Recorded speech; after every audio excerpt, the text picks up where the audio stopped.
Hello and welcome to English for You. I'm Seb. I'm Nikki. And we are looking at this month's story article. So, Nikki, have you read the book?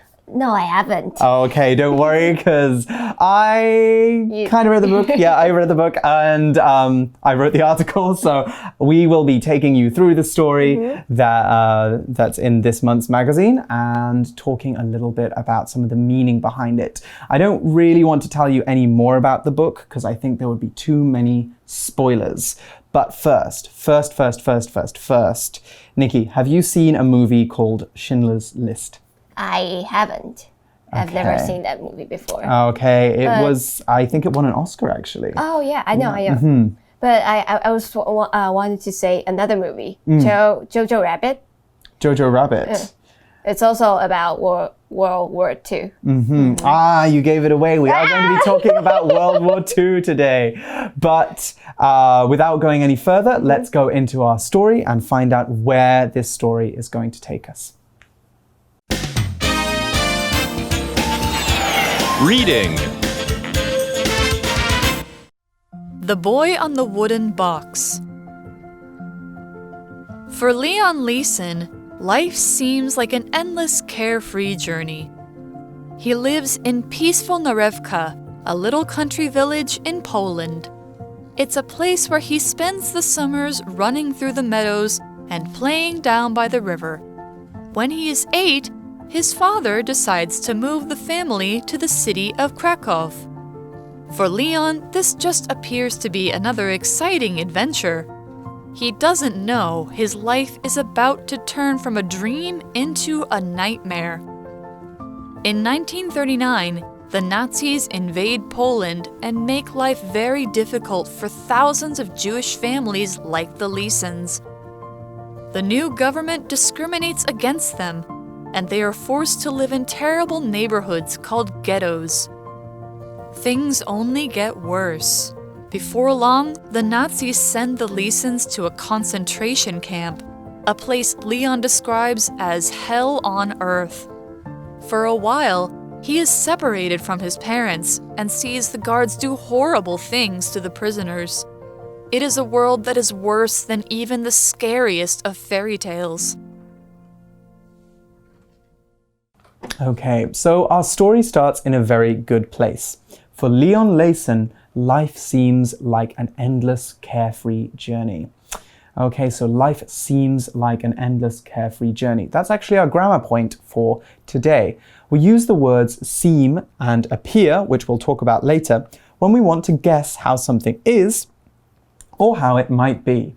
For example, if you took a look outside and saw dark rain clouds in the sky, you might say that it seems like it's about to rain. You don't know that it will rain soon, but it looks that way. The sky is dark. In the same way, if your friend seems happy, you don't know how they really feel, but it looks from their behavior that they are happy. They seem happy. 那后面我们还有看到另一个单字是 carefree。carefree 是形容词，指的是无忧无虑的。那当我们看到字尾 suffix 有一个 free 的时候，意思指就是没有的。所以假设我们要点饮料的时候，我们可以点 sugar free，意思就是无糖的。那这边的 carefree 指的就是没有忧虑的。So Leon, we get back to his story. He lives in peaceful Narewka, a little country village in Poland. Okay, so we saw the word peaceful there, and that tells us a lot about what Narewka is like. So peaceful is an adjective, and when a place is peaceful, it is quiet and relaxing. Think about relaxing on a beach. Your eyes are closed and you can only hear the gentle sound of the waves and birds singing in the trees. Doesn't that sound peaceful? We could use peaceful to talk about places that are quiet and not stressful. Okay, let's look at an example sentence for peaceful now. Emily enjoys taking peaceful walks through the forest because they give her some time to think. Peaceful 是名词 peace 和平的形容词。那当我们形容一个地方或者是一件事情很 peaceful 的时候，指的就是它很宁静或是很和平的。For example, I found a cafe next to my place that plays jazz music, a peaceful place. 那 peace 是和平或是平静的意思。假设两个人在吵架，那你希望他们和好的时候，你就可以说 Stop fighting and make peace with each other. Okay, so we learn more about his village now. It's a place where he spends the summers running through the meadows and playing down by the river. It sounds like a very dreamy place, doesn't it? A very peaceful, dreamy place. 接着课文又说 Leon 他夏天的时候就会在草原上奔跑。那 meadow 是草原或者是草地 Usually it means a field with wild grass and flowers、就是可能你在亲近农场会看到有一大片然后羊在那里吃草的地方。Exactly. And the article says when he is 8, his father decides to move the family to the city of Krakow. Krakow. So for Leon, it just appears to be another exciting adventure. Okay, Krakow is a very exciting city. It's quite big for a Polish city, but I think it's like maybe Tainan. Kind of. It's got lots of history, lots of really good food. It's a very interesting place to go. So, to Leon, it appears to be an adventure going to this place, this interesting city, to live. Appear is similar to seem, which we learned about earlier. To Leon, moving to a new city appears to be an adventure. It looks like it will be an exciting time for him. After all, he's moving to the big city. When using appear in this way, we follow it directly with an adjective or the verb to be. As in, Jamie appeared tired after work, so Melanie gave him some space to relax. Okay, and we also saw the word adventure. It appears like an adventure to Leon. Adventure is a noun, and an adventure is an exciting journey. Normally one with lots of surprises, new experiences, or sometimes even danger. Think about Lord of the Rings, 魔戒. In that story, the main characters go on long journeys with lots of excitement and danger. They're going on these long journeys to destroy the One Ring. We could also call this kind of adventure a quest. That's Q-U-E-S-T. That's a dangerous adventure that someone goes on to achieve something good or heroic. So if you flew into space to stop an asteroid from hitting Earth, that would be a kind of quest because there's lots of danger. If you go on a hiking trip in the Amazon rainforest, that's not really a quest. That's just a fun and exciting adventure. Let's look at an example sentence now. Cycling across Taiwan was a big adventure for James, and his trip took him to many places he had never visited before. Adventure 是名词，指的是探险或是冒险。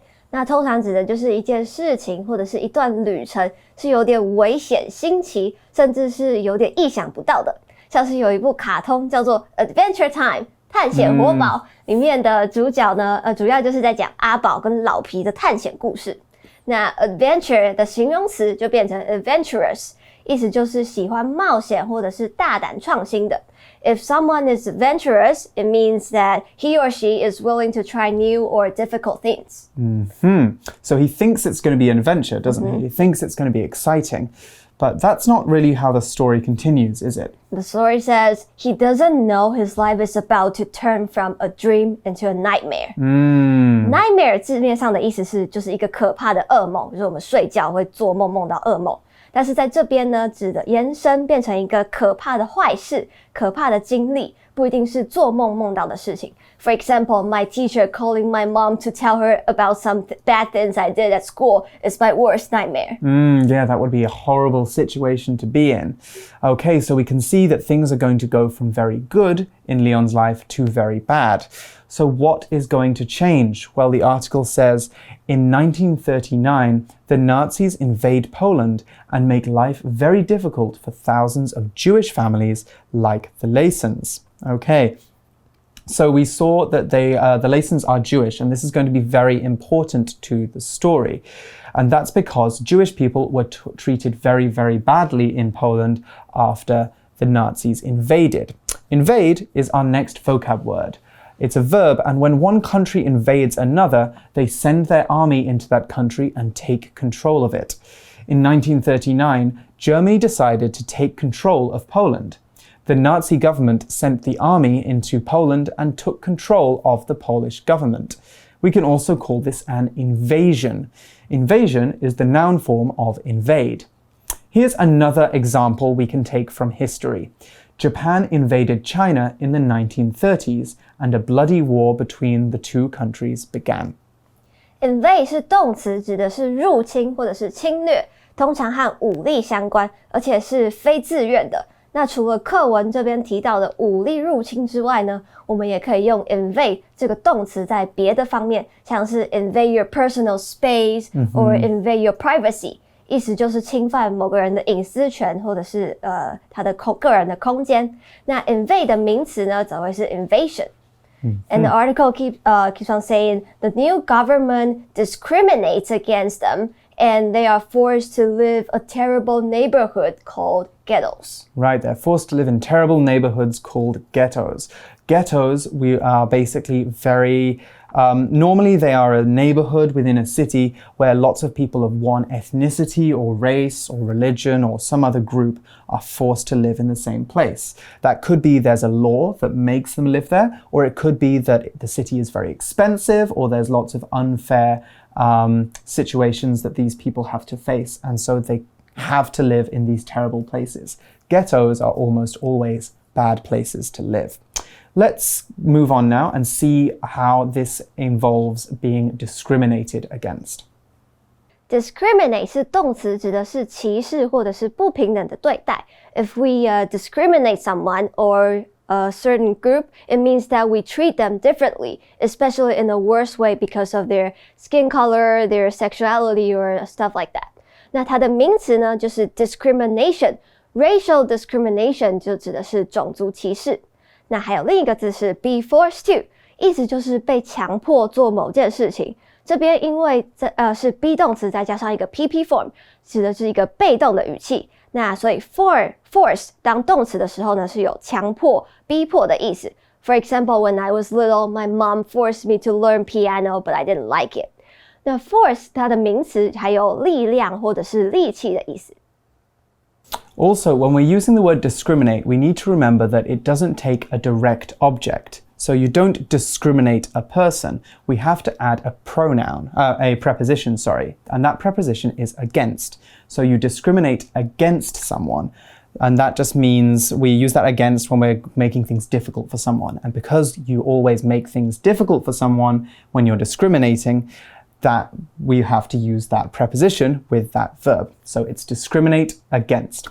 Anyway, we also had a vocab word there as well, neighborhood. Now, neighborhood is a noun, and it's a smaller area in a city that lots of people live in. Gemma moved from her crowded neighborhood in the middle of the city to a more peaceful one in the suburbs.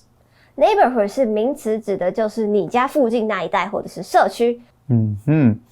But the story goes on, things only get worse. So they continue to get worse. Things only get worse. Before long, the Nazis send the Leysons to a concentration camp, a place Leon describes as hell on earth. Okay, so Leon describes this place as hell on earth. When we describe something, describe is a verb, we use our words to tell someone what it's like. So let's say, Nikki, if you went to a new mango-shaved ice shop and you wanted to tell me about it, you could tell me, what the flavor of the ice was like, how much it costed, all of that stuff. That's your description, that's the noun form of the mango shop. Okay? So here's an example sentence. The doctor asked Mary to describe the pain she was feeling in her back. So he wanted her to talk about it. Describe 是动词，就是描述或者是描写。所以当我们描述一个人或是一件事情的时候，我们可能就会讲很多细节，或者是用一些譬喻法来让人家更深入的了解我们想要表达的意象。那课文这边 describe A as B， 意思就是用 B 来形容 A。那它的名词呢是 description， 我们可以说 something is beyond description， 意思就是无法形容，没有办法描述了。For example, her beauty is beyond description， 那意思就是她美到不行，我都不知道怎么讲了。We also saw the word hell as well. Now, hell is a noun, and normally we use the word hell, or traditionally, we use the word hell to mean an evil place bad people go to when they die. So we have hell being the place where the devil lives in Christianity, but also Buddhism has hell too. It's the place with lots of demons and ghosts. And 18 levels. But importantly, hell doesn't always mean literally that place. It can also be a very bad situation. So I could say, oh, that meeting I just went to, that was hell. Like it was really boring. I didn't want to be there. I was just like, ugh, send me home. Okay, so there's two different kinds of hell. So our example sentence is, some religions say that non-believers will go to hell when they die. We can also use it to talk about something very unpleasant, as I said, so let's look at an example of that. The last few years were very difficult. They were hell for my whole family. Hell 是名词，指的就是地狱。指一开始呢是说基督教、天主教里面会提到那些有罪的人或是恶魔会去的地方，但是后来呢衍生成为一个意思就是可怕的地方或者是一个悲惨的处境。像是我们可以说my work is a living hell， 意思就是我超讨厌我的工作，我很想要赶快离开这个地方。Okay, so we learn a little bit more about what life is like in the concentration camp. For a while, he is separated from his parents and sees the guards do horrible things to the prisoners. Separate A from B 意思就是使 A 和 B 分离。Separate 是动词，指的是把东西分开，或者是使人分离分散。那 separate 当形容词的时候呢，还有各自的意思。For example, I keep my personal life and work separate. 意思就是我把私事跟公事分开。And the article says it is a world that is worse than even the scariest of fairy tales. Okay, so I imagine that it's a very, very scary place that he's in. Okay, well, in the second day of this article, we're going to be finding out what happens next in the concentration camp and some very important things that happen to Leon moving forward. But first, we need to take a look at today's For You Chat question. So let's go to that now. For You Chat. So today's For You Chat question is, can you think of any other times that people have been treated unfairly because of who they are? Is your example still true today? What do you think? I can think of lots of examples. It's almost difficult because there's so many. I think a lot of times people have been refused work or they've not been allowed to work because of who they are, maybe how they look, or maybe their sexuality or their race. And I still think that happens today, even in Taiwan sometimes. I know of somebody who wasn't allowed to get a job recently because of their sexual orientation, which is illegal, but sometimes you get bad bosses and things like that who try and find a way around that and do kind of like bad things, discriminate against people. So unfortunately, that is still something that happens today. Anyway, we're going to be finding more about some of the discrimination, well, it's not even discrimination, the abuse that Leon and his family face in day 2. So join us tomorrow when we will be continuing our story. Until then, bye-bye. Bye! 英文练功房。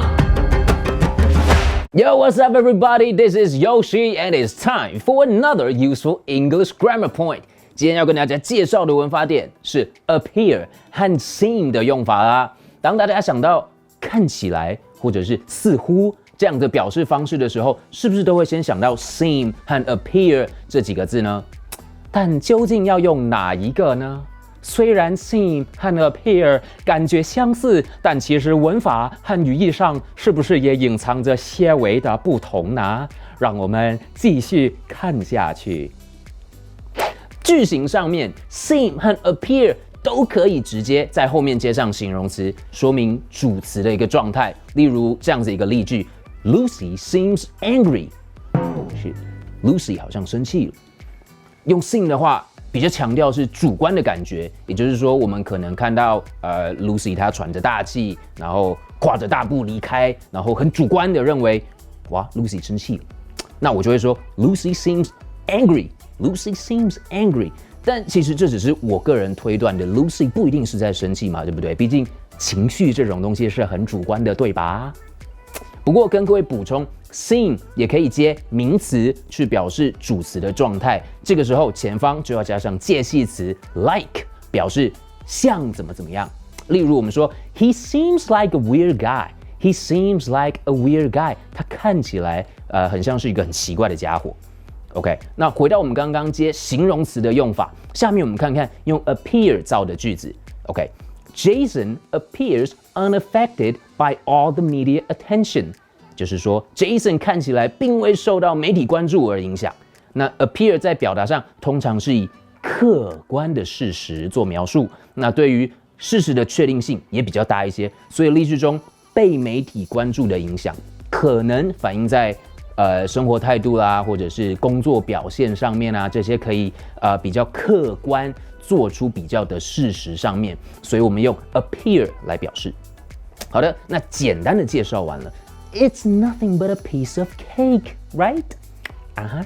接下来我们再来看看这两个字还可以变化出什么样的句型。Seem 和 appear 除了接形容词之外，还可以接不定词 to V， 表示主词的状态或者是行为特征。那我们可以看这个例句 ，He seemed to laugh at us。他好像在嘲笑我们。好，就像先前提到的，我们可能观察到他不仅手指着我们，还笑到口水喷我们满脸这样。所以我们感觉他好像在嘲笑我们。He seemed to laugh at us。那如果是 appear 的句子呢 ？Kevin does not appear to be at the office now. Kevin 现在好像不在办公室，所以我们如果在办公室就是没有看到 Kevin 的身影，那我们可以很客观的说 ，Kevin 好像是一个薪水小偷他就是不在办公室嘛Kevin does not appear to be at the office now. 那最后我们一起做一个简单的句型复习吧。Seem 和 appear 其实意思差不多。很多时候甚至是可以互换的。如果要说有什么不同的话 ，seem 通常会比较强调主观的感受，而 appear 比较强调的是客观的事实。我们先看第一句，也就是主词加上 seem 或是 appear， 然后接上形容词，这样的句型记得。还有我们特别提到 seem 可以接名词，不过前面要加 like 表示像什么东西这样子。那还有一种句型，后面再接上不定词 to V。表示主词的状态或是行为特征，我们看到它像是这样，主词加上 seem 或是 appear， 然后再加上 to V。All right, my dudes and ladies, it appears that we've come to the end of this episode. See you in our next episode. 有需要，下次见 ，peace. Vocabulary Review. Peaceful. People in this country are glad that life is peaceful again after many years of war. Adventure. Nick is traveling to South America next week, and he's excited about the adventure. Invade. This country started to invade some other countries around it, and this caused a war that would go on for years. Neighborhood.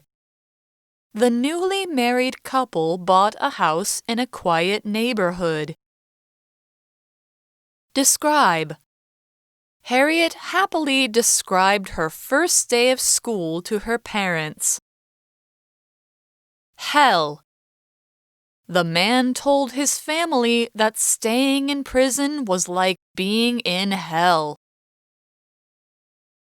智慧小补帖 Carefree.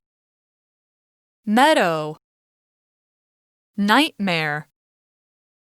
Discriminate.